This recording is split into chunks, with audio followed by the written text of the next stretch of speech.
তোমার বললেন একা আছো, আসবো? এসো।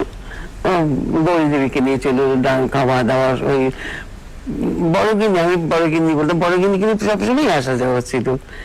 তারপরে একটা কিছু একটা তো হয়েছিল, হতেই পারে, হঠাৎ রাত্রি 2টোর সময় এসে বললাম আমার আশ্রয় দাও।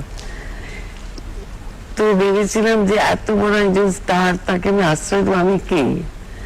কিন্তু সেই যে আশ্রয়টা দিলাম, উনি থেকেই গেলেন। তারপরে আমি বললাম যাও, বাড়ি তোমার ছেলে আছে, তোমার বউ আছে, you should look after them, ওরা তো আর্নিং মেম্বার না। এই আস্তে আস্তে ঠেলতে ঠেলতে আবার পরের দিকে ফ্যামিলিটা একই হয়ে গেল। যেমন গৌরী মানে বড়গিন্নি, গৌতম, আমরা অ্যাটাচমেন্ট হয় না যে কোথাও গেলে একসঙ্গে গেলাম। কিন্তু সেটা আমি জানি না আমার কতটা আছে, তবে আমি সব ব্যাপারটা অ্যাডজাস্ট করতাম। হ্যাঁ, তুমি হয়তো অ্যাডজাস্ট করতে, তুমি কি অ্যাকসেপ্টেড হয়েছিলে বলে মনে হয় তোমার?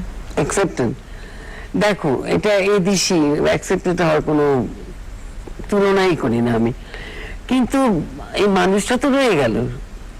আমি বলছি যে দুটো পরিবারের মধ্যে যোগাযোগ হয়তো হলো, কিন্তু সেখানে একটা আমি একটা কথা, আমি এমন একটা মহিলা, আমি কোনোদিন বড়গিনিকে তুচ্ছ করিনি, কোনোদিন করিনি।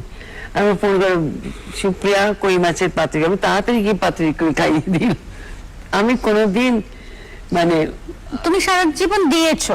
আমি আমি তাকে কোনোদিন তুচ্ছ তাচ্ছিল্য করি, তাকে দরকার তার সেবাও করেছি। তার যখন হার্ট অ্যাটাক করলো, চলে এলো, তো ওর শরীর খারাপ, ওখানে হার্ট পেশেন্ট, এখানে আরেকজন পেশেন্ট, দুজনকে মিলে এদিক ওদিক করে করে সেবা করেছি।